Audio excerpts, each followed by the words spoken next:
good to be with all of you this evening. It's been a long couple of days. I just want to start off by saying I'm so sorry. I'm just so sorry. I was telling somebody earlier today that when you're the mayor, there's a sense of personal failure when something like what happened yesterday happens. And I know we're here today to commemorate what happened 63 years ago. But it's just not lost on any of us that we've simply exchanged the axe handles for other things.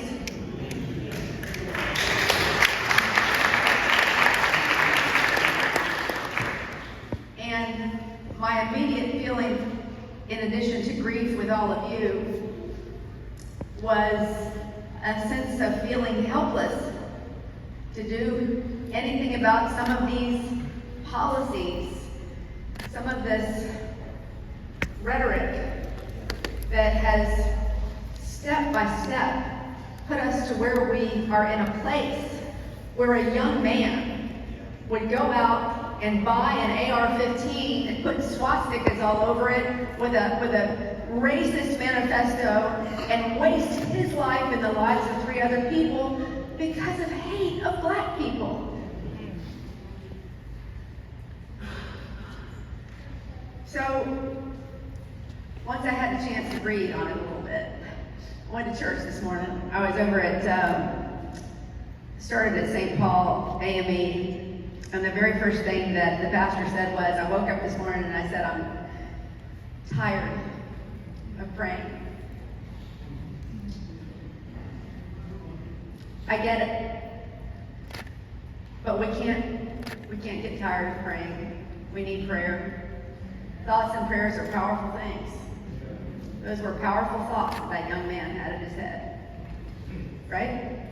What we have to do is find a way through our community to create a place, a space, for all of us to see each other's humanity, for us to meet each other where we are, and to get to know each other by listening to each other. Yes, do we have to speak up and fight like hell where we need to? We do. In our community, though, it starts with a belief that we can have unity because we can care about each other. And I believe that we must do that here. That is the thing that I can control as the mayor of this city, is the words I use or don't use, the symbols I accept or don't accept.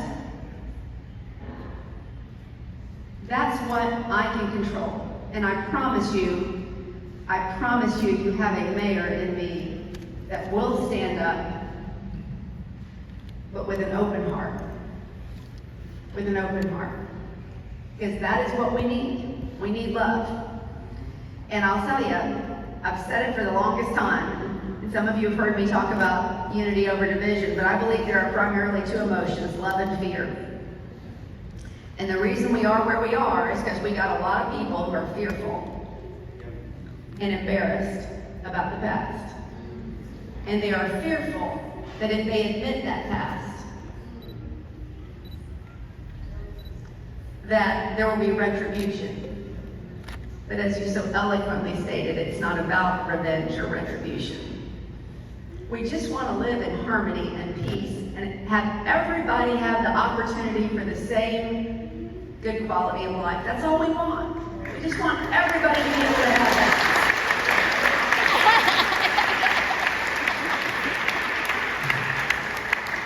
So I will do everything in my power to make that happen. Just know that. I had a whole talk planned on what Axe Handle Saturday was, and y'all already know that. So what I'm going to do is I'm going to read a proclamation for our lovely guest of honor, Rodney Hurst. And I'm going to have him come up and accept it when I'm done. You don't have to stand the whole time. Whereas, on Saturday, August the 27th, 1960, over 200 Ku Klux Klan members staged a planned assault on African American members of our community. They senselessly attacked any African Americans, white allies, and bystanders they came across with axe handles. And whereas, prior to Axe Handle Saturday, local civil rights groups began staging sit-ins and other protests opposing racial segregation here in Jacksonville, the local chapter of the NAACP and its youth organization took inspiration from successful protests across the South and coordinated a sit-in at several lunch counters around downtown Jacksonville and what is now James Weldon Johnson Park. And whereas, informed of the protest, 200 armed white men stashed axe handles and other weapons throughout JWJ Park. In response to the peaceful protests, they began attacking any African American residents who happened to be downtown. And whereas, it is imperative that the city of Jacksonville recognizes its history of institutionalized racism.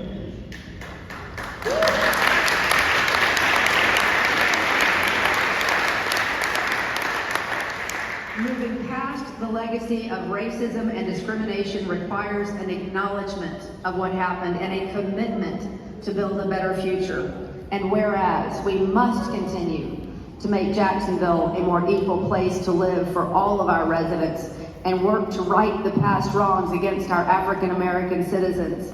Now, therefore, I, Donna Deegan, by virtue of the authority vested in me as Mayor of Jacksonville, Florida, do hereby proclaim August 27, 2023 as the 63rd anniversary of Axe Handle Saturday in Jacksonville, and encourage all citizens to recognize the history of racism, racial violence, and discrimination in our community, and work to educate, advocate, and empower our residents of all races to build a better, more equal future.